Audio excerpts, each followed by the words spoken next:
Guys, it is an absolute pleasure being with you guys once again. It is that time, Monday, 5 o'clock Central Standard Time, where we get to do another Owner Finance Your Way to Freedom, one note at a time. By way of introduction, my name is Dan Diaz. I was born in Mexico City, raised in San Antonio, Texas. I began my real estate investing career in November of 2015. I knew nothing about real estate at the time, except I knew that I considered myself a problem solver, a solution seeker. I was general manager from Palm Harbor Homes at the time, and I really wanted to get into real estate investing. My first deal generated me over $80,000 in upfront profit and a $400 monthly spread. And guys, after that, I was absolutely hooked. Good to have you guys on board. Good to see you, Mr. Pantak. Quick reminder, we are using StreamYard, so I'd love to hear to see who you guys are. So if you want to give permission to StreamYard to share your Facebook information, that'd be great. Love to hear where you guys are from and where is your main market. Now, I mostly raise private capital to fund owner finance transactions. I teach seller financing as an acquisitions tool, and we're closing about maybe 2, 3, 4 properties a month, either on cash or on seller finance terms. Lots of times this is land, single family homes, small commercial assets, really anything we can kind of get our grubby little hands on. I consider myself an owner finance fanatic. I love a good dry red wine. Mr. Sammy Prieto from Lubbock. Good to see you, Facebook user. Howdy, from Bryan College Station. Let me know who you are. Let StreamYard have permission to kind of share your information. Been married for 3 years, have no kids. Thank God, man. They're not even worth the tax write-off. That's what I tell my wife. Fortunately, she agrees and kind of works out for the both of us. Why was this group created? I believe as the financial markets change, our survival will depend on our ability to swim these uncertain and tumultuous seas. I believe that acquiring properties with seller financing will be paramount to growing your portfolio and your opportunities. I know it will be paramount for us. What can you expect to get out of this group? I've made a personal commitment to use this platform to share our experience, our tools, and our creative financial acquisition teeth to show you guys basically what you guys can do to go ahead and actually buy real estate. Devour every opportunity in your market and actually start taking down properties under your name. Mr. Pantak, Southwest Florida, working from the beach, Fort Myers, Florida, virtual note creator. If you guys ever hear or see Ray Pantak kind of commenting, he's definitely someone that you guys want to listen to. Know him personally, interacted with him for a few years now, and he can definitely show you guys a thing or two when it comes to notes outside of Texas and inside Texas. But he does all over the country. We mostly, or really only do Texas. We love Texas. What can you expect? What do I expect from you guys? In a nutshell, I expect you guys to be sharks. To me, a shark is somebody who S, succeeds mercilessly, H, hates mediocrity, A, accepts no excuses, R, resolves to be action takers, K, kills your bad habits, and S, shares what you learned here. Get to know the group a little bit. In the last 30 days, we've grown by 135 more members. We're up to 3,750 members. Guys, if you guys find value in the information you see here, this group is free. I've made a personal commitment to be here on Mondays. Yeah, today's Monday. Mondays at 5 o'clock Central Standard Time to answer your questions. Bring experts, people that I consider experts in the field, and hopefully, help you guys build your own notes and your own seller finance acquisition. So if you guys see value, please, please, please, please invite people to the group. Like and share and comment what you guys see here, and we're super excited. Now, we do have a special guest today. I am honored to introduce this young gentleman. He's a super cool cat of mine. A little bit about him: when the oil field crashed in late 2014, Corey Thompson, some of you guys may know him. He was left with a simple choice: either sit at home or wait until the savings and toys he had accumulated were gone, or get up and do what he always does: go to work. He worked his way up to be recognized as one of the best at what he did, mostly because he was willing to show up and do what others were not willing to do. I know that for a fact. The work ethic that is forged on a drilling rig was about to be applied to a new industry, real estate. Starting with his first deal in 2015, bought a hunch from a gentleman he met at a tax sale. He has exhibited relentless drive and desire to ever expand his knowledge and expertise through continuous action. From building a multi-million-dollar apartment complex deals to buying $5,000 burnt out crack shacks. Yes, he does buy lots of those. Corey does it all. Top of that, Corey is carrying around 50 notes through owner financing and even does hard money lending. Him and his property management company currently manage over 500 rental doors throughout Texas, which range from apartment complexes, single-family homes, mobile home parks, and they're still closing 25 to 30 single-family deals per year. And to me personally, this is the best part about this guy. He does all this while raising his beautiful daughter, Emery, that I have seen grow up over the years. I've known Corey probably since 2016 or 15 for sure. And it's a super, super, super honor to bring him here. Let's go ahead and welcome Mr. Corey, the MF of Mobile Homes, Thompson. And this is a family show, so it's multi-family of mobile homes. It's multi-family of mobile homes. Good to have you, man. Tell us what's going on in the Corey Thompson circle of life. The board is yours. I've got to update that bio. I've got a new little buddy, Jasper Chaos. My little buddy, my little 8-month-old son. So he. I saw that and I thought, well, maybe he's being a little discreet about chubby cheeks over there. I don't know. No, like Jasper. I can't remember who wrote that bio. We updated the stats on it, but I didn't know that last line was on there. So, anyways, I didn't proofread it. Like I just, I had it.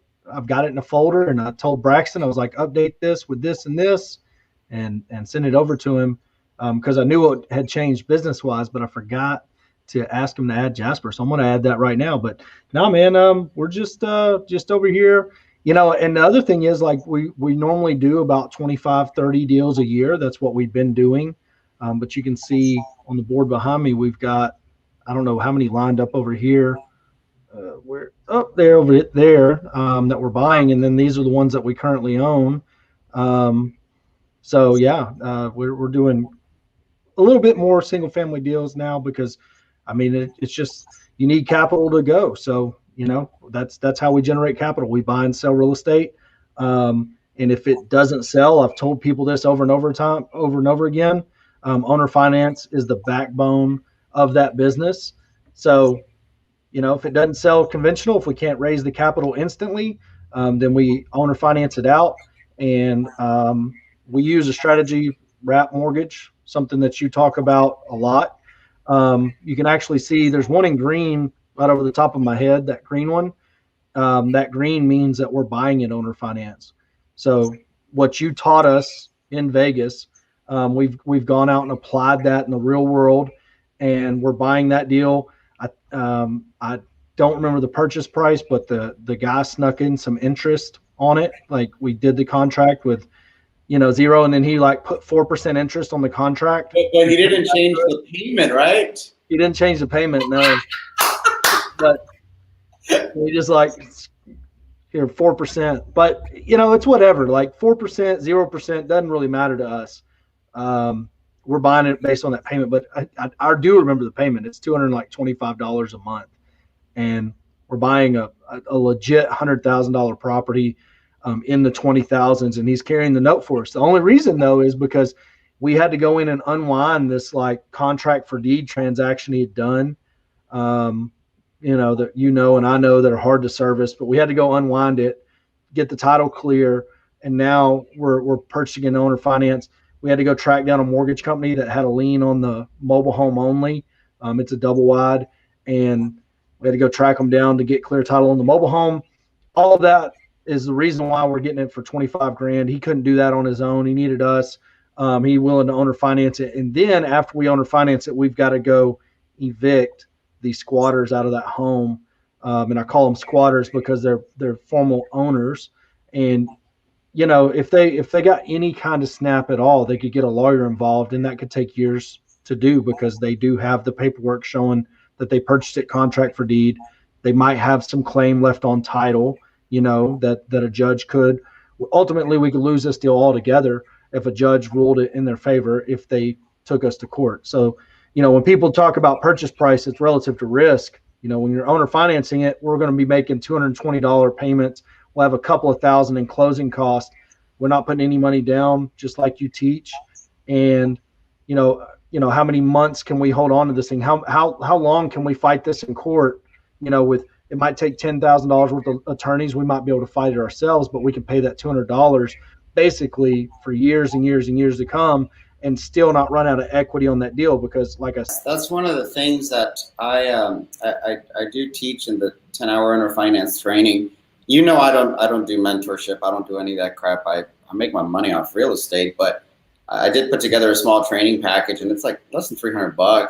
But that's one of the things that I tell them, look, as a wholesaler, if you're still nervous about that whole, man, I don't know if I can be the owner of a property and either rent it or owner finance it, and there's lots of terms and RMLO and Dodd-Frank and SAFE Act and servicing and all that good stuff. The very basic thing that you can do is get it on a 12-month balloon, own the property for 12 months, no down payment, small monthly payments, slap it on the MLS, go ahead and I think I learned this phrase from you, just mow the grass, trim the trees, take the dead cats out, and bomb it with fabuloso. Fabuloso might have been me, I don't know, but that's kind of what we do with a lot of our properties. Slap it on the MLS, and if after 12 months the market truly, genuinely does not respond to the price we have it, well, then we're out, a couple $1,000 in closing costs and monthly payments, and it's a lesson that we learned. But that's never really happened to us. I mean, I don't know about you guys, but you'll find a way. Everything washes off with time. That is true. So there's some things about that within the owner finance strategy that we've learned is we list it out. So, all right, we'll talk about a deal that we just did in Granbury, Texas, in a not very popular neighborhood. We figured this out very quickly. So there's comps in that neighborhood that show stuff is sold for $100,000, no doubt about it. Mobile homes, single wide, have sold for $124,000 in that neighborhood. Okay, but we bought one. The guy wanted $25,000 cash. It was an older one, 80-something model or 70s model. I mean, they had wrapped it in hardy. It looked good. But when you got inside the house, you realize that it's only 12 wide, not the 14 wide it's showing on the outside. And it just didn't look as good on the inside as what it looked on the outside. But it was a nice property, $25,000. The way I'm underwriting that deal when I go through it is, can I owner finance this for 50? That's the first thing on my brain. Can I owner finance it for 50? That's just quick math if I'm buying it for 25 in the lower numbers, like lower than probably $50,000 purchase price. I'm doubling that and saying, will it go for a payment buyer? Where will the payment land versus rent? It can, it can be a couple $100 more, but not much more than that in that lower price range. The higher price range, things can get weird because you got actual income earners and business owners and stuff like that. When you're in this lower price range, you're dealing with primarily payment shoppers.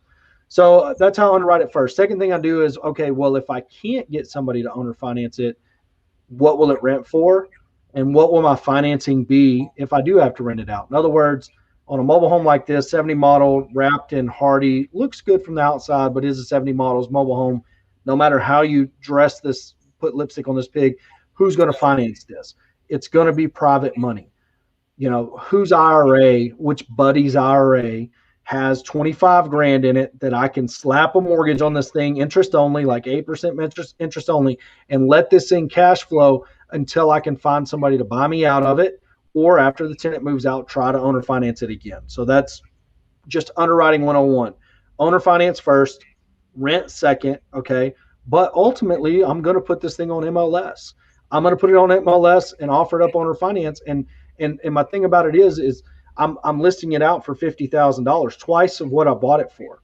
If the seller were to come back and say, oh my gosh, these guys are, they're taking advantage of people, they're buying stuff for half off, and then they're selling it for twice as much, I would say, no, I'm offering it to owner finance it for twice as much. I'm offering to be the bank. This is a different transaction than a cash transaction. But you can bet if somebody comes in and says, oh man, I'm going to pay you $42,000 cash, $8,000 off list, it's gone. You know what I mean? And now I have capital in the bank. So the market is truly deciding on this particular home. The market did decide, and we had it listed out for 50 grand, but even our owner finance buyers were gut shooting offers. They're like 35 grand. I'm still working. 35, and I need you to owner finance it to me. Yes, that's what was happening. And so, anyways, I mean, the numbers still work at 35,000, right? But we end up getting a buyer at 45, 6,000 down, which was good. But that down payment, where does that down payment go? 6,000. You give them the down payment, but then that's not cash to close. Cash to close includes RMLO, closing costs, everything else. So we're like, hey, you're going to need about $9,000 cash close. She's like, I got 7,500. We're like, okay, what can we roll into this loan? And so then that's just where you start, and so you roll some of that closing cost into the loan. So we end up with a little bit higher, I think our note on that's about 41, 42, somewhere in there. So now we got a marketable note to sell. Note buyers love these things because, they find stuff like this and they say, well, I don't want to deal with all the finding a property. I just want to buy notes. I just want to be a note owner. You know what I mean? Then they go to Paper Stack, and then they look on Paper Stack and they're like, I got my IRA, I got my retirement account, but it's not big, fat, and happy right now. So I've only got 30 grand to throw towards this note, or 35 to throw towards this note. Oh man, here's this $41,000 note. I can get $6,000 in equity. I'm going to shoot my shot at 35, and I'm sitting back on there the entire time we're cash flowing. This deal's a small deal, so it's like maybe $80, $90 a month. Okay, that's fine though. We wait for somebody to come in and buy that note. The best offer we've had on that note yet is $33,000. We picked up a couple of grand on the down payment. I think it was about $2,000. When we bought it, we borrowed more against it than what we needed. So we took our private money person. We bought it for 25, but we borrowed 30. So we got a little bit of cash there. So, we're improving our liquidity. And the biggest thing is, I mean, we talk about this all the time, but it really juices your books up because you bought something for 25, you sold it for 45. That's a good chunk of income on the tax statement whenever you're going to buy more rentals. So it just kind of boosts the whole portfolio up. There's big debates about what's the difference between owner finance and what's the difference, between owner finance and a rental. And the difference is, a note is a depreciating asset. It's getting paid down over time. And if you're buying rentals, you're hoping that they appreciate. You can't buy just based solely on appreciation, but you hope that over time, as inflation naturally takes place, that it drags the value of those rentals up, and at some point down the road, you can sell those assets. I'm a big proponent, and you need both. The greatest thing about your program that you put together and the time and energy, thank you for doing that. I mean, that's wonderful, is teaching you how to buy using owner finance, which means you don't have to turn around and sell that owner finance and wrap the mortgage if you don't want to. You can just put a tenant in there and get all the tax benefits of owning a rental. You can get, the appreciation. You can capture those wealth building principles. But in a worst case scenario, if you don't have a lot of capital, I wouldn't recommend owning rentals.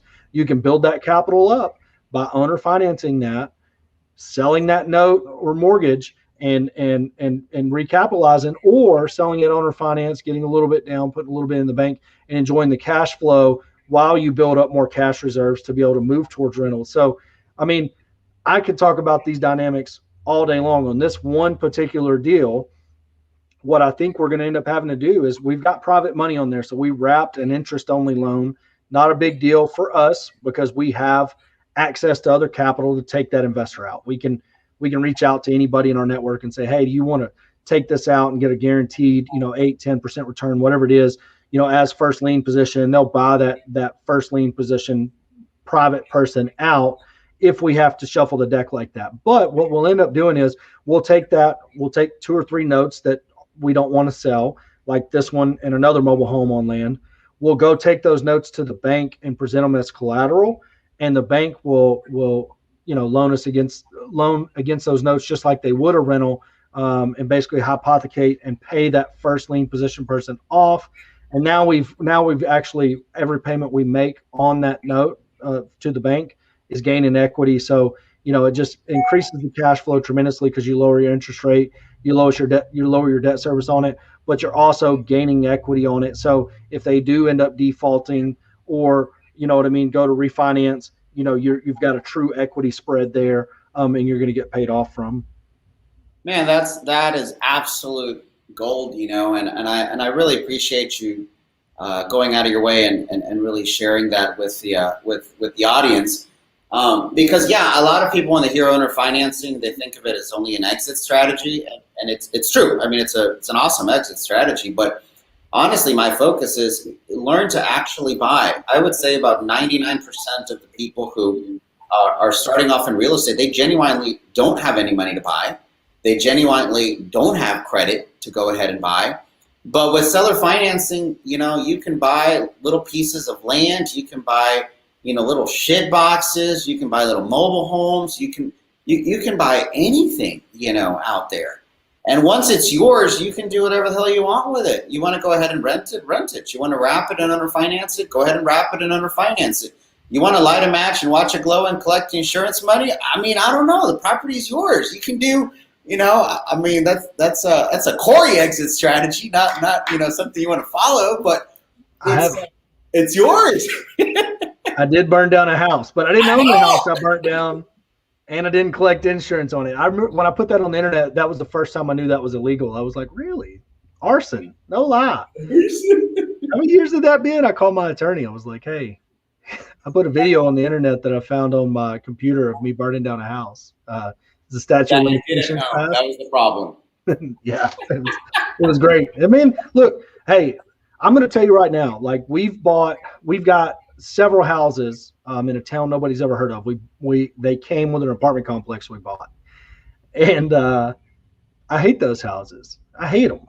And we owner finance. We bought about 30 of them. We're down to 20, and we owner finance them, and then they default. We get them back. We owner finance them. And anyways, I mean, it's not bad, but we wouldn't have been able to take on those 30 houses without the owner finance strategy, without understanding it. And to be honest with you, I mean, we just got 2 of them. We're going to go in and do remodels on them. We're just like to hell with it. We're just going to go in, fix these, rent them out. The buyers that have bought them have made them better. They've made them good enough that they only need a little bit of money. So, most of the time when people owner finance your stuff, they make improvements to it because it's theirs, it's home ownership. And, we're getting back some pretty decent little houses there. So when we turn around and owner finance them out, it'll be good. We sold 2 of them as non-performing notes. Here's another thing. This is crazy. We sold 2 houses out there. Just our cost basis on them, $6,800 a piece is where our cost basis is. So we had these 2 notes. I can't remember the total face value of the notes, like $25,000. And somebody came in and paid us like $15,000 for those 2 notes. So we were able to cover our cost basis on non-performing notes. That's how popular it is. Now, those people went out, they foreclosed, they got the assets back. I drove by one of them the other day and they've remodeled it. It looks like they're flipping it. And the other one, they haven't started. I don't know what they're going to do with it. The gentleman that bought the 2 houses from us, he went in and started remodeling that one. So they kind of got a little bit of a head start there, but I don't think they've touched it yet. So even if it goes bad, like it did there for us, we listed those non-performing notes out and actually covered our cost basis when they sold. So we were able to get out of them. I mean, we didn't make a lot of money on the deal, but we didn't have to lose money either. I mean, people buy non-performing notes. They got a different strategy than we do. They're going to flip a house. They're going to probably flip the other one. I wouldn't flip a house in that town if it, you know what I mean? Like for all the money in the world, like, you know what I mean? I say that as I'm currently preparing to flip one. I'm like, I'm going to bite the bullet, put $30,000 into this thing and see what happens. Because if I can put 30 in our cost basis, it's probably somewhere around $8,000 now. If I can put 30 grand into it and sell it for 75, I got to at least try. But if I don't, and I end up with 38,000 in it, it'll rent for $800 a month. And I'll probably get a conventional owner finance buyer. And by conventional, I mean somebody that wants to just buy a house and move in, not buy a house, fix it, then move in, because all these houses are in disrepair. So multiple strategies there.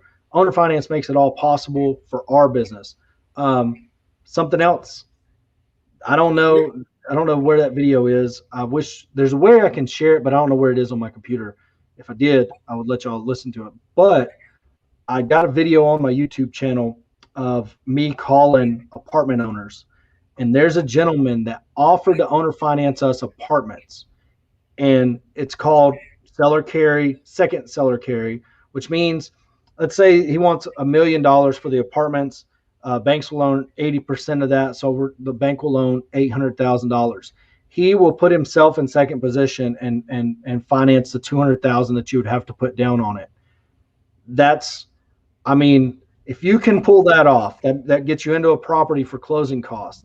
Now you can tweak it, apartments based on income. So you can get them to pay their own water bill, raise the rents a little bit, instantly add value, and own them things for 3-4 years, go back, refinance, take the first guy out because you'll add over $200,000 worth of value if you get $20,000 a year worth of cost savings and rent added. So that's the goal. Can I add $20,000 a year in income to these apartments? If I can, I know I can get that seller out of second position in a refinance. And probably after we've owned them for a while, there's some better government loans out there. Lower our debt servicing tremendously by getting a 4% interest loan, 30-year AM, a couple of years of interest only on there, like getting a real sweet, badass government loan on there, because we'll actually have the trailing 12 that those lenders want to see to be able to finance that. So in other words, I can use seller finance to get a property that's, probably not managed properly, a little bit mismanaged, manage it properly for a couple of years, and then refinance, probably get a little money back, get the seller paid out of second position, and have a nice asset to cash flow for the next 10 years while I wait for more rents to go up. And then if the rent goes up 10 years later, you offload it, exit it, and go buy something else. So it doesn't just work. Owner finance isn't just a single family strategy. That is absolute gold right there. We do that, from time to time whenever a seller is stuck on a large down payment situation. Whenever they're stuck on a large down payment situation and they're just kind of stuck on it, or maybe they genuinely need it. They need a bail Uncle Juan or something, or, it's Sweet 16's, fundraiser or something. We let them know, listen, I'm going to tell you from the beginning, my money in the bank, my cash in the bank, and this is the illustration I tell them, my cash in the bank gives me a 5-to-1 bang for my money. Now, what do I mean by that? For every dollar that I have in the bank, I can go ahead and access a line of credit of $5. So it's very expensive for me to take the cash out of the bank. Now, what I can do, if you absolutely need cash up front, because that's what the down payment is, cash up front, what I'm going to need to do is go ahead and borrow from #rich homie Corey Thompson or somebody, your $30, $40, $50,000 that you want up front. You're going to be in second lien position, and I need terms on the balance. Yep. And they, they love that because they're getting their cash up front. They're not having to swallow, the entire debt on terms, and everyone's kind of happy. And and of course, where do we get the money from up front? Hard money lender. I mean, you guys do hard money loans. Hard money lenders are a dime a dozen. You can get them anywhere. Obviously, you guys are much better in rural properties. Anytime somebody gives me a town in Texas that I've never heard of, I'm like, oh, that's a Corey deal.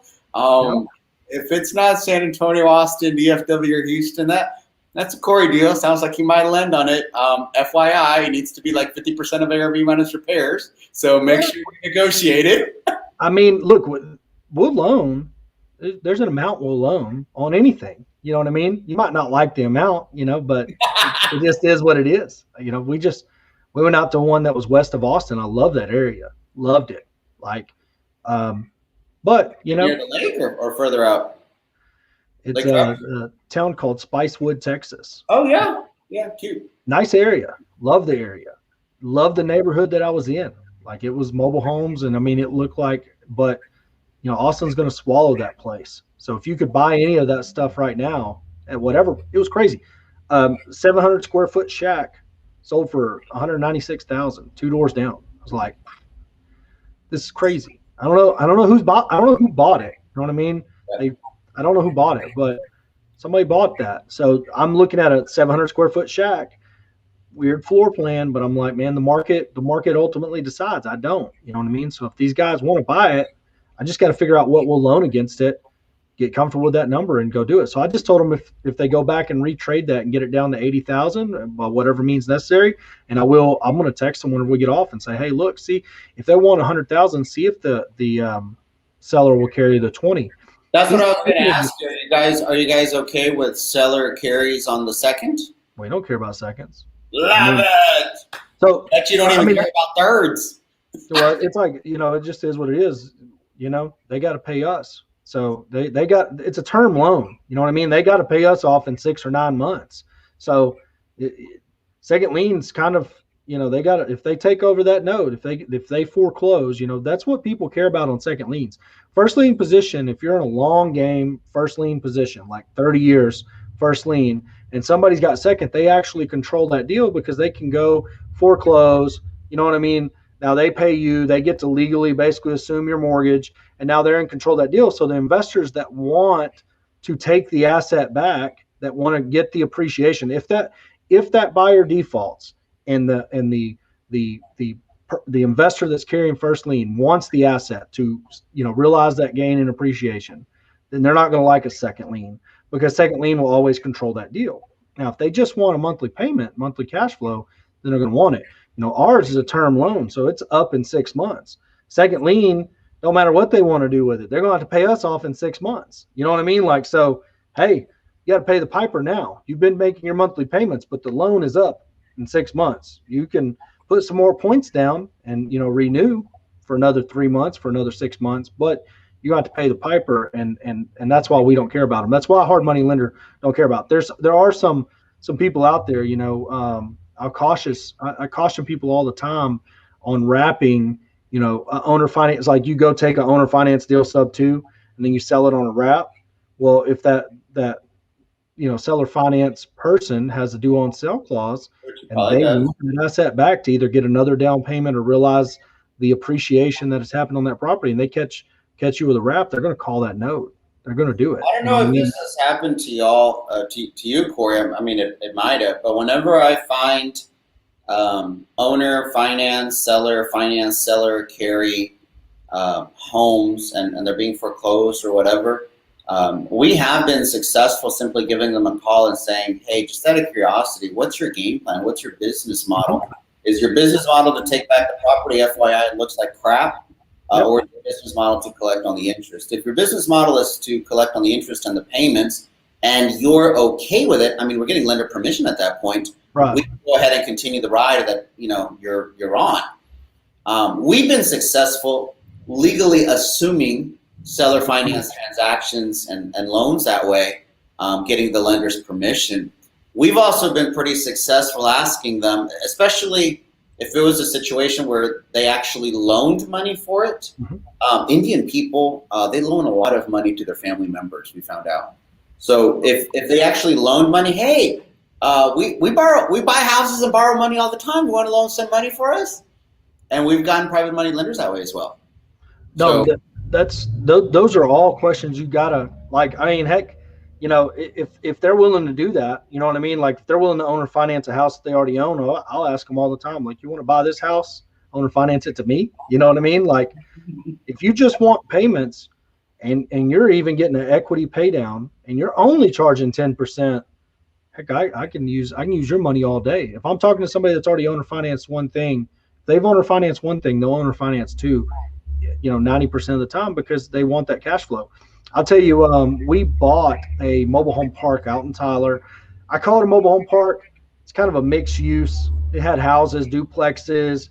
The only reason we sold it is because it was on septic, and it was going to be very expensive. It was going to be $175,000 to tie it into the city system, and those septics were at the end of their lifespan.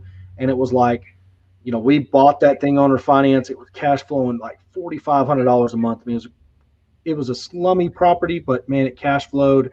People wanted to live there, and it rented super easy. But the septics were at the end of their lifespan, and so we wanted to get away from it. We listed it out for sale, okay? And we offered owner finance. Now we bought it owner finance. Guy gave us, I think it was a 4% interest rate, no money down. Great deal. Okay. Or maybe no, we gave $50,000 down, but we borrowed the 50 from another investor. So we didn't have any money in the deal. So we bought it, had $0 in it. We go to sell it. We're going to sell it on a wrap. Now, this guy, you know, he'd done this forever, and this is where I realized these dudes, they don't play. Okay, we went to owner finance it. We called him up and we said, hey, and we should have talked about this when we bought it, but we didn't really. Our exit was going to be to refinance him out. That was it. But we asked him. He's like 85 years old. We're like, hey, we're selling this. We want to wrap it. You've got a due on sale in here. We want you to sign off on it. He's like, nope, not going to do it. Now, we bought it, I think, for $400,000, and we sold it for like $550 or $600. I don't remember what. And I mean, this old man, he just straight up. I mean, we're selling it owner finance. We're getting $60,000 down. You know, got a nice little equity spread on it. It's still going to provide pretty decent cash flow for us on owner finance. And when this guy goes to refinance out of it, we're going to get a little payday. But the old man would not sign off on it. He was 100% going to call that note. And the only thing he thought about whenever the date, and that's why you ask it ahead of time. And the only thing he thought whenever the day we asked him was, oh man, they're selling this thing for, I don't remember if we were selling it for $600 or $550, but it don't matter. The value of my note just went up $100,000. You know what I mean? Like, I just made $100,000. And I mean, the man's 85 years old, easiest dude to work with, negotiate, gave us a good interest rate, but we didn't get the due on sale out of the contract, and it bit us in the ass when we went to sell it. So when we're selling it, you know what I mean? Not that our back's against the wall, but we had to make a decision. $175,000 capital raise to redo the sewer line. You know what I mean? To still have to do all the deferred maintenance that's out there on the property, some air conditioners, some roofs, everything that, you know, to maintain the property over the next 5 years. Or we sell it to this gentleman that's well capitalized. He's going to go out there and deal with it. And then he gets to deal with this ornery old man. So we made the decision. We sold it, but we didn't get to recapture that equity spread on that deal. Not that it hurts. It's just a lesson that you learn. Like, hey, have that conversation whenever you're buying owner finance. Get that due on sale out of there. And on the Trek form, it's a box. It's a little box to check. Check the other box. You know what I mean? You don't need seller's permission to sell. No more due on sell clause. And then if they insist on it, have the conversation with them up front. Not that they can't change their mind down the road, but at least you know you don't have a viable exit on a wrap unless you have enough private capital to cover that principal balance that's owed to the seller. So those are conversations to have up front. But yeah, this deal for us was, it's a lesson learned. I don't feel like I lost $100,000, you know, whenever I'm laying in bed at night and don't keep me up, but you know, it sure would have been nice. And we sold another mobile home park on our finance. You know, that one was easy. We went to the lender. She's loaning the money to us out of her IRA, got $400,000 loaned against it. We said, hey, we're going to sell this thing. We're going to wrap your mortgage. She said, I don't care. Wrap it. You know, so we sold it, wrapped that mortgage, and we got that $100,000 equity spread on it. And the cool thing about it is our cost basis on that park was only like $360 or $370. So, you know, they've got a 3-year balloon, so they're making payments. They're already a year and a half into it. So in a year and a half, we're going to get a $100,000 check. And it's going to be awesome. And we got $100,000 down when we sold that thing. So, you know, we picked up a big slug of cash right in the middle of Rona, right when we needed it. Oh, for sure. I'll share something with you that it's the first time we did it, and it just, you know, out of necessity, it just kind of came out this way. We bought a deal subject to, but it was a seller finance situation. We talked to the owner finance, the seller financier. We asked him if he had any objections in us taking over the mortgage. We always wanted his blessing, you know, blah, blah, blah. He said it was fine. We missed the due on sale clause. And he says, I don't have any problems. You know, you taking over. As a matter of fact, I want the payments. You know, that's what I want. It was a 4% interest rate. And at the time, the balance on that house was about $85,000, probably worth about $150. You know, at this point, very minimal repairs, really just cosmetic. Went ahead and slapped it on the MLS. We found a buyer for $140, I believe. Collected $20,000 down. So we're happy. And then when we're up to closing, we find out that there's a due on sale clause. And we call the owner finance, the original seller, the original lender, I guess, and call them the underlying lender. And we said, hey, again, we like your blessing. We know you want to continue the payments, but this is how we're going to be able to continue the payments. Selling it on owner financed, blah blah. And I don't know what got into him that he says, no, I'm not going to let you wrap it. He said, I have no problem you taking over payments. I have no problem if you want to rent it. I have no problem if you want to sell it outright. If you sell it outright, I want to get cashed out. I'm not comfortable wrapping. I'm like, son of a biscuit. So he lives in Rockport. So what do you think Dan did a couple of weeks ago? He drove to Rockport, take him out to lunch, woo the old man. He wasn't even that old. He was like 70. And I tried talking to him, and I said, you know what, sir, it would really mean a lot to us, blah, blah, blah.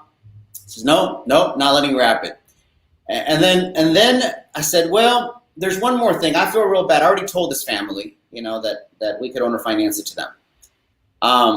We're going to create a note, and I showed him the note. It's going to be $120,000, 8% interest for the next 30 years. We got two options, Mr. Sell. Option number one, I can go back on my word. Hopefully that doesn't cause me any legal issues, and I'm going to have to tell the family that I can't do this. Or option number two, how about I just sell you the note? The difference between what you owe, which is I think it was like $80,000, and the balance on the new one was about $140,000. So there was about a $60,000 balance.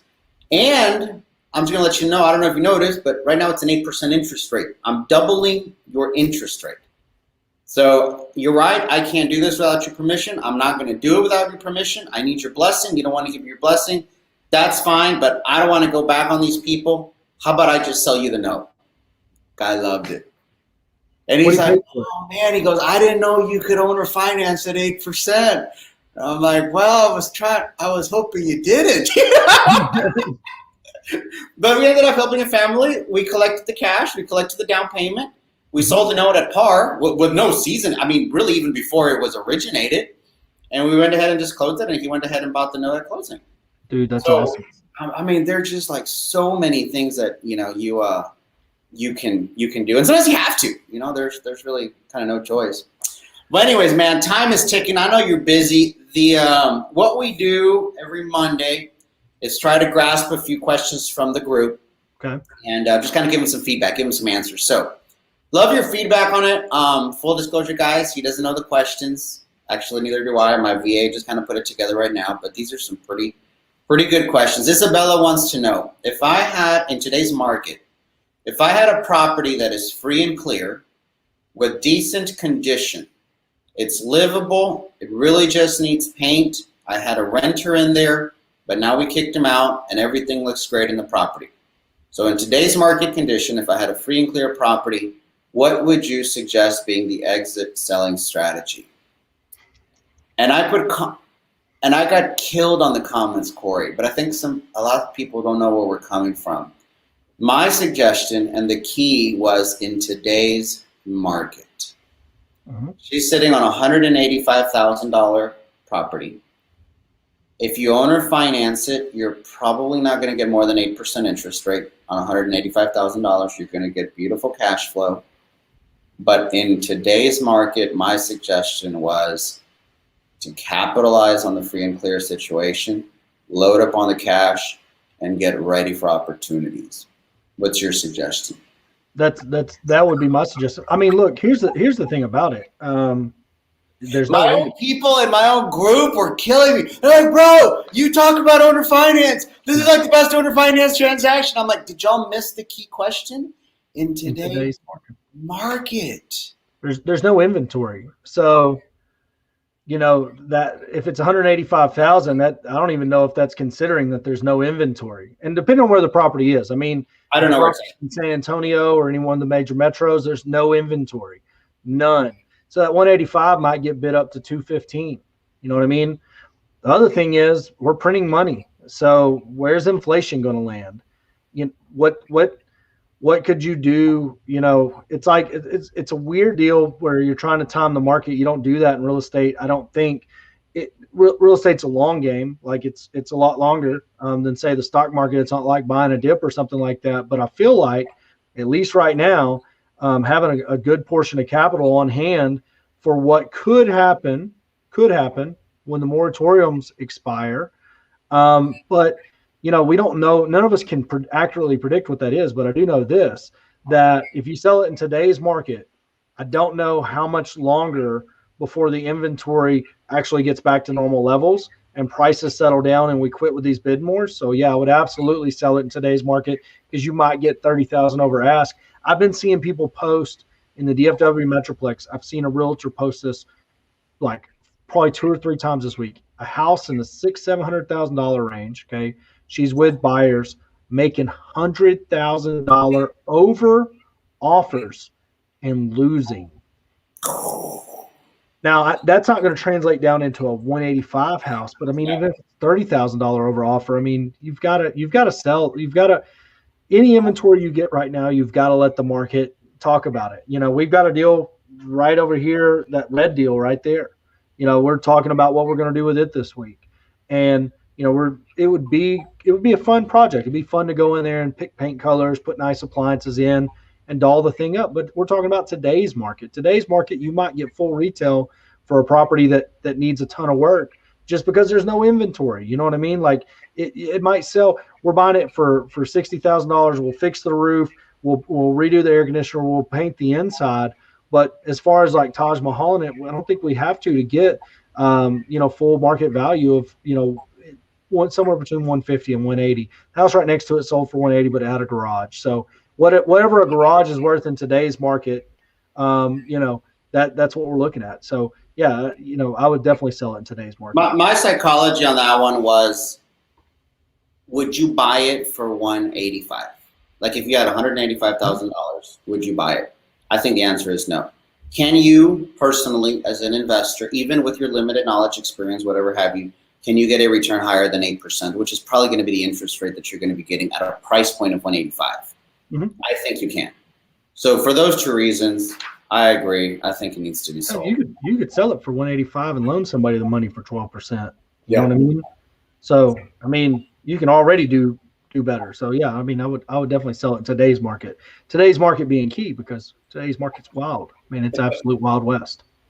I got chewed in my group. They're like, "Oh, you talk about owner finance, everything." I said, well. I mean, it's in today's market. That's true. Interest says, "Hey guys, I'm new to the group. I've been selling land with financing via contract for deed in Texas for over a year now. But those notes are difficult to sell or use as collateral. A friend invited me to learn to originate notes via a deed of trust that could be immediately sold. Where can I start? Thanks." Where can you start learning about deeds of trusts? I mean, you need an attorney. My process story on this one was, you hire people that know more shit than you.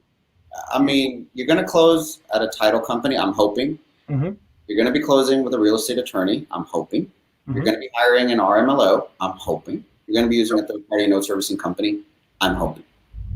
So, there's a lot of YouTube universities. Propel You Academy is obviously very great. Reaching out to individuals like Corey, like myself, I mean, we can definitely provide value. But my greatest source of learning is just hiring people and professionals and seeing what they're doing. You have to. I mean, look, if you don't hire the professionals, you're going to end up hiring the professionals to fix it for you. You're going to hire them one day or another. You know what I mean? We do very limited deeds of trust transactions for ourselves. And if we do, this is the only way that we prepare our own deed of trust, which was really just copy and paste it. It's always hard money. It's always easy terms, and it's always a note. It's a property that we bought for cash, okay? And then we go and say, hey, friend, hey, family, you know what I mean? We own this free and clear. We had to close on it cash because, that's seller dictated, title company, circumstances dictated. We had to close on this cash. We'll put you in first lien position. And, it's like a small amount, like 10 grand or something. We just want loan 10 grand against this. $80,000 property, and that gets us the liquidity that we're fine with, and we'll issue this deed of trust and note to you. And they're like, yeah, we'll do it. And that's the only time we prepare them ourselves. Like, they're completely like yes, because I mean the risk there is when you do that out of closing is they don't have a lender's policy. So if there comes a claim on title, you know what I mean, how's their 10,000 or whatever amount they loaned you protected? And it's only protected by you, the borrower's integrity, right? You go pay them back off, because you have title insurance as when you bought it cash, you got a title policy, so you have title insurance, which we're going through our first title claim right now. It's crazy. We're fighting over earnest money, but we bought a property with title insurance, and we went to sell it. When we sold it, they can't provide clear title, and we had to go back and clear it up. But by then, the buyer walked. We say we're entitled to the earnest money. They say they're entitled to the earnest money.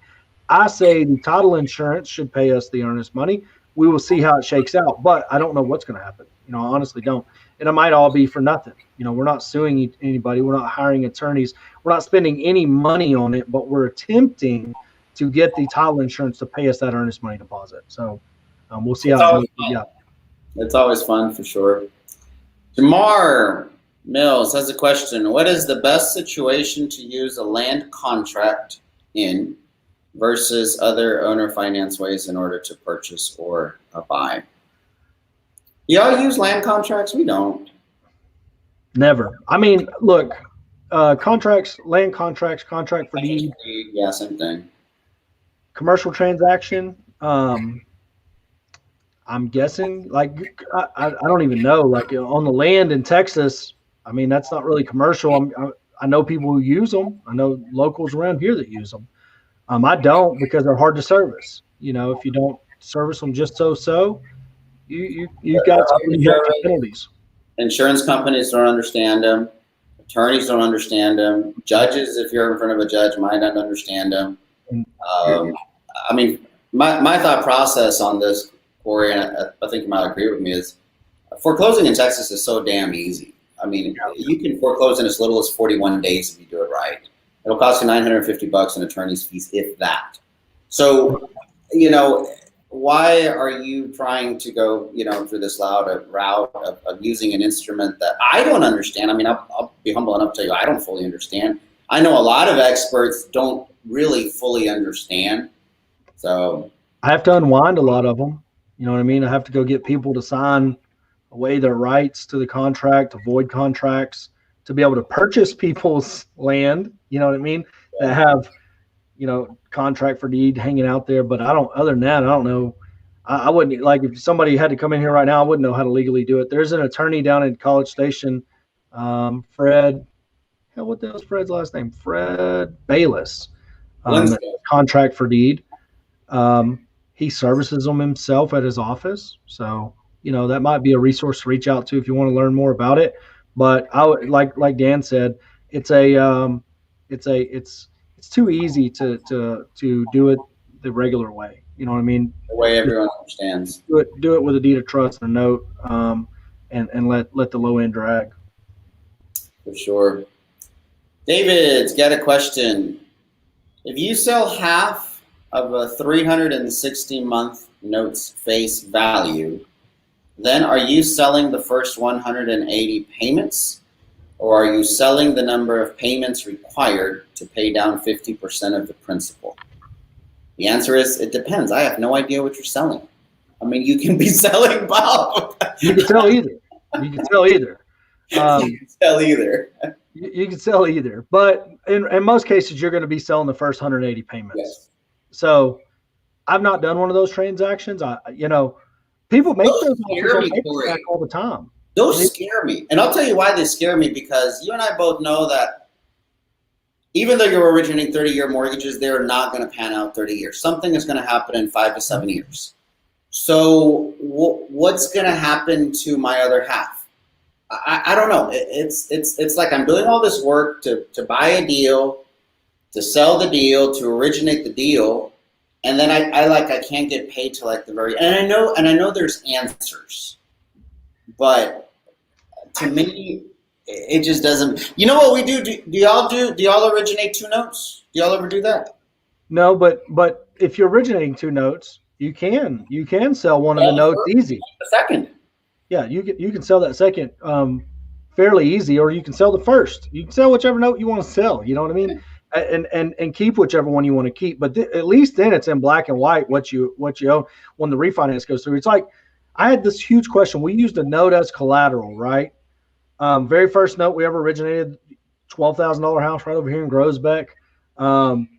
Sold it, got a $25,000 down payment. We only had 23 in the house. So it was a no-brainer. Got a $22,000 note handed back to us. Later on, we collateralized that note at the bank. Well, we're rocking along this year. Like probably not 3-4 months ago. We're just bebopping along, and the insurance agent calls us and thanks us for giving her that note and says, hey, or giving her that insurance policy. She says, hey, I got the insurance policy for the buyer too. They just sold that house and they recommended me as their insurance agent. I just want to call and say thank you. If you have any other owner finance deals you want to do, I want to be the insurance agent on it. We're like, wait, what? The buyer? What happened? You know what I mean? Did they sell it owner finance? But they had it listed. I seen that they had it listed. I knew that. So we're like, all right. So we started unwinding it. There's only 2 title companies in Groesbeck. So we called them both. Said, hey, did you close this file? One of them said, yeah, I closed it. We're like, did you pay the bank directly? And they're like, what bank? And I'm like, First National Bank right over here that had the note as collateral. Like, who got paid on this deal? Because we never gave a payoff. And they're like, well, let's pull up the file. And they're like, Allied. And I'm like, Allied's the note servicer. You know, they can't sign a lien release. And sure enough, I mean, they went through the paperwork and looked and said, hey, you know, they didn't have a right. And so we're like, you got to, they're like, we've already wired the money to Allied. So we call Allied. They're out of Washington State. We're like, hey, you sent a payoff for this, but you can't legally sign a lien release. And our paperwork doesn't give you the right to sign a lien release. Where are those funds? And they're like, we don't see them. We're like, y'all don't see them. So we're trying to track. You start looking. Yeah, it was $17,000 in principal balance is what was left. Now, like I said, we originated that note in 2015. It was a what you call it, 8% interest, 15-year AM note, real simple deal, real small amount. But they owed $17,000, and so we're asking the attorney that did that collateral assignment for us at the bank. We said, hey, the bank didn't get paid. Who's liable for that? And he's like, you are, bro. And we're like, so we're going to have to go pay $17,000 to the bank? And he goes, yeah, like ultimately you're responsible for that. And so we're pissed, like pissed. $17,000 lost and this and that. So anyways, we're hard money lenders. The owner of Jet Lending. And I said, hey, this is what happened. Like, have you ever had this happen where money's just lost and everybody's pointing fingers around? He goes, yeah. He goes, when that happens, here's what you just need to do. You need to send that other lender that mortgage company that just loaned on that house. You need to send them a notice that you're getting ready to foreclose because you weren't paid off. It'll get straightened out right after that. That said, so where was the money? Was it at Allied? Were they trying to keep? I tell you what, like Allied had the money. They eventually found it. But what happened was, we couldn't get the title company to really care, right? They didn't care. Like, they got to pay off. They got a lien release. How did they get that lien release? Was it forged? No, they just didn't have the right in the paperwork to sign a lien release. Allied was ultimately going to be responsible, right? But it was going to take suing everybody to get it done, and that's not cheap. You know what I mean? Like, you just got to go plop down a retainer right at the beginning to get the party started. But he was right. As soon as we sent that notice that we were going to foreclose, the title company cared then, because it was like, oh man, now we're going to have to go defend this, and we're going to have some liability, some culpability. There's, they're regulated. They're regulated. So they got on the ball, and our $17,000. Now we didn't get one penny of that. That was the other thing. We called the bank. We said, hey, look, this thing paid off. We don't know where the money is. Do you want us to pay you off right now? And they said, well, see if y'all can figure it out. Small town bank stuff. So y'all figure it out. Okay, we're figuring it out. But here's the deal. If we do track down the money, can we keep some of it? You know what I mean? They're like, nah, we're not going to do that. You just pay us all. So That note has an RV park on it. I love Corey. You're trying to short sell your collateralized debts at the bank. Yeah. We're like, hey, let's just give us $5,000. You know what I mean? Like, that's a nice little payday. Like, y'all, they have more collateral on that note than, because it's not just. Oh, I got to tell you, it's not just that note on there. We got 2 other houses, a lake lot, and a RV park on there. The total note was like $130,000. They're over collateralized. You know what I mean? Like, when we went for that loan, the bank was like, we're like, we don't want to put any money down, but we got all this stuff we own. Could we just give you all that stuff? And they're like, what all do you got? And we're like, we got all this stuff. And they're like, we got a lake lot. We got these 2 houses that we paid cash for, and we got this note. And they're like, yeah, we'll take that as a down payment to buy the RV park. And so, anyway, gotcha. So they took that collateral. We didn't have to bring any money down to buy the RV park. But now when you look back, you're like, yeah, they got a lot of collateral on that one mortgage. You know what I mean? We could go for a refi and get it back, but it's just whatever. But yeah, they made us pay it off. So now we don't owe. We might only owe $100,000 on all that stuff now. I don't know what we owe, but whatever it is, the bank didn't give us any of that money back. And that was my question. Like, in a partial lien, in a partial note sale, if it does sell, refinance, whatever, how much do we get paid? How much do you get paid? If there's a foreclosure, if we have to foreclose, what happens then? Who does what? Do I have to pay you money back to take the asset back? You know what I mean? And that's the part of those things that I don't know. Not willing to go out on a limb to find out, to sell 180 payments of 360. If I was going to originate, if that was my plan from day one, I would originate a second lien and a first lien, and then sell one or the other. We do every single wrap that we do, Corey, and I teach it in the owner finance training. Even if it's a little baby, we go ahead and do 2 notes. The first one is for whatever the debt is, whether I bought it subject to, or whether it was seller finance to me, or I put some private money on it, whatever it is I did. The first note, it's like the debt and maybe like an extra $5,000 just to be safe, because there's always a little bit of a shortcut, so to speak. And the second note, it's our profit. And that allows us real simple. If I ever are in a situation where, the lender calls the loan too, I can easily go ahead and sell off the first one. If I'm ever in a situation where the seller financier, went ahead and wants his money or whatever, we can easily raise the necessary capital to pay our debt without ever letting go of the cash flow. And I love that strategy. It's helped us in multiple situations. Aaron's got a question. He says, I've seen you get deals without paying any interest. How do you do it? You ask. I mean, that's what you do. He's got some pretty ninja skills himself. I know. I got some colorful analogies about this, but I'll leave them up here. It's a family program, but I mean, it's the same way you get anything in life. Anything you want in life, you got to ask for. That's it. You might. I go even one step further. I just don't even mention interest. If you don't, my value proposition in the beginning is get full fair market value if you give me 15 years to pay. That's it. That's it. Never bring up interest, and you won't have to pay interest. You won't have to. Now, every once in a while, they'll bring up interest, and then usually my rebuttal is, "I'm sorry, what's that?" What's that? Yeah, and then, I mean, I went to Dan's training. It's at the bottom. You need to look into this, but I remember it. I learned this from Dan. What's that? Well, it's interest, this and that. But what are you talking about? Well, like at the bank. Yeah, but when the bank loans money, they actually have money that leaves their bank account. You don't have any money that's leaving your bank account. You're gonna pay me some money? Are you gonna be writing me a check at the closing? You're gonna write me a check? If you're gonna write me a check, I'll pay you some interest. But I didn't know you were gonna write me a check. Are you writing me a check? Are you writing me a check? No, I'm not. Well, then why do you need interest? Yeah, 100%. I mean, and by the way, Corey, 2 of our kind of smaller private lenders, we got them that way because I said, I'm sorry, I don't get it. Are you writing me a check? And then after a while, they're like, so if I loan you money, you'll pay me interest? Oh, hell yeah, we will. No, we will. For sure. So if you're writing me a check, I don't mind paying you interest. But and then if you don't bring it up, you'll have what we have a lot. We didn't bring it up. We wrote it in the contract to 0 interest, and they'll They'll see it, they'll scratch it out, they'll write whatever they want, and they'll give it back to you.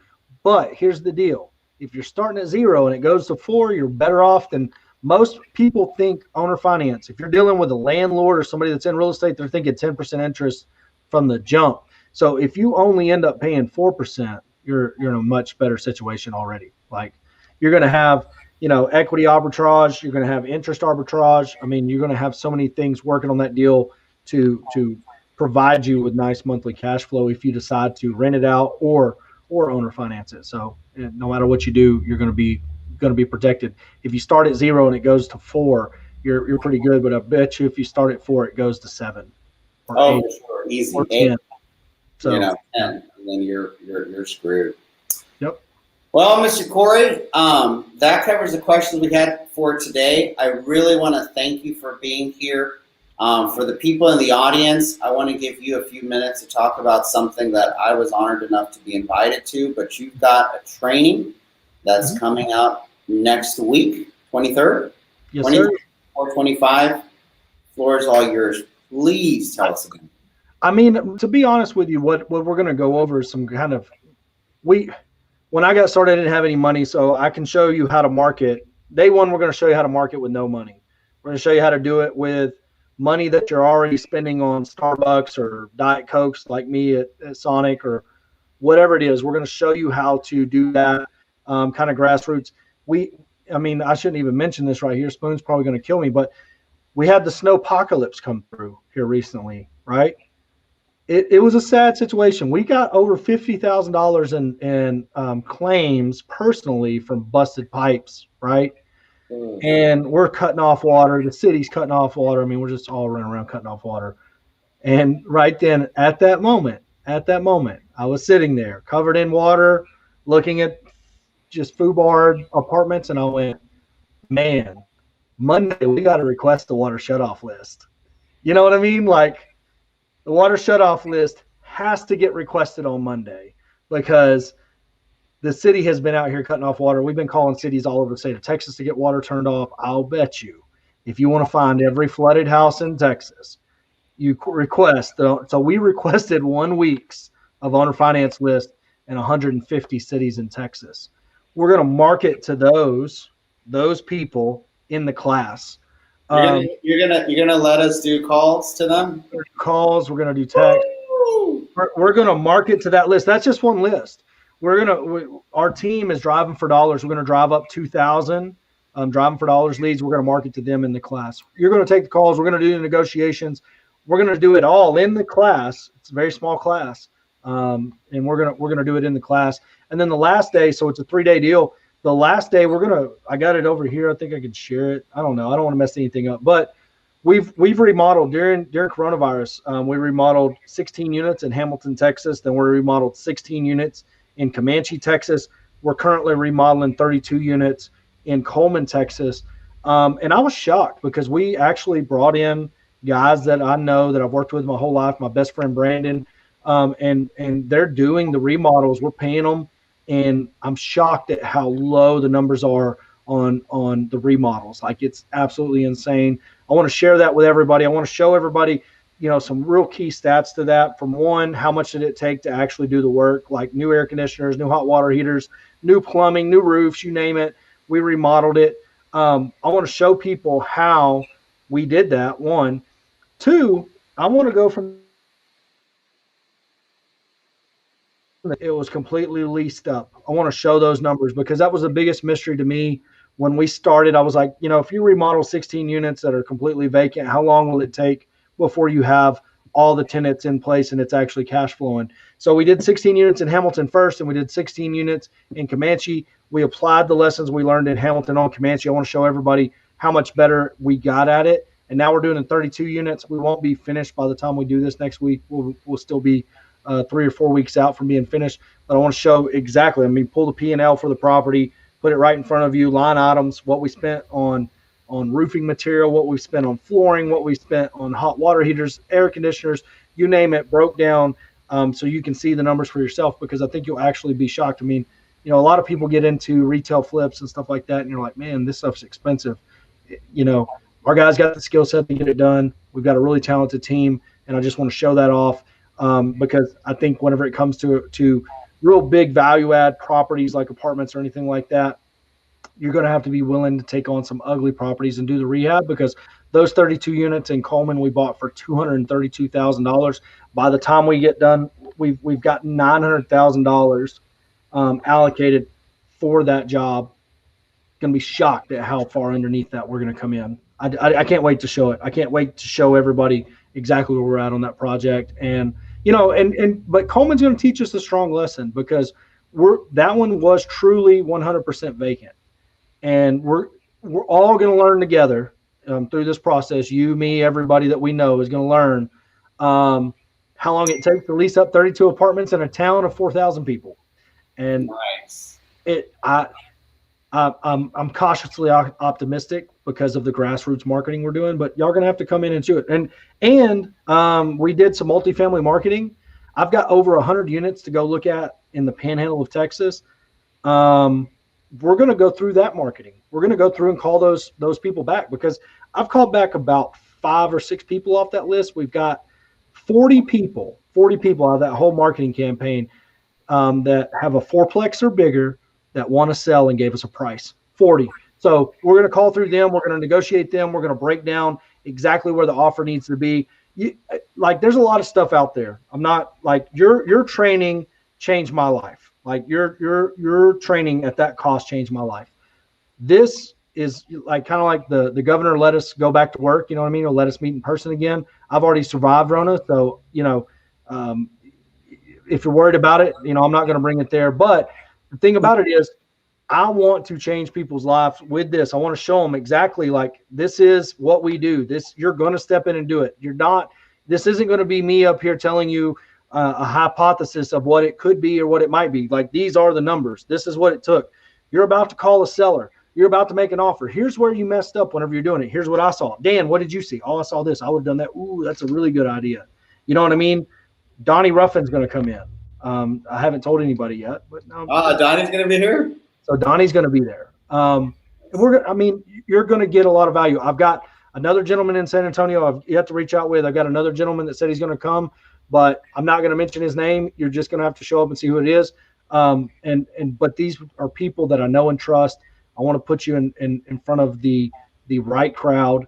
And I want to go do this in other places. I want you to come out. If we go to the Panhandle, we'll go to the Panhandle and we'll look around. We'll teach the good people of the Panhandle. I'm plugged in up there really well with the real estate community.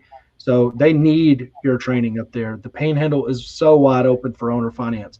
Such a great market for it. So anyways, yeah, that's what guys, if you guys are listening, there's a few seats available still. 23, 24, 25th next week?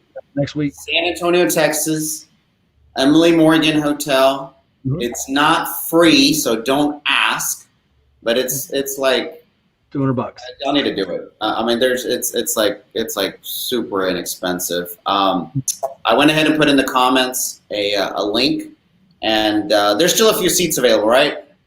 There are, yes. We've right now we've got 15 people.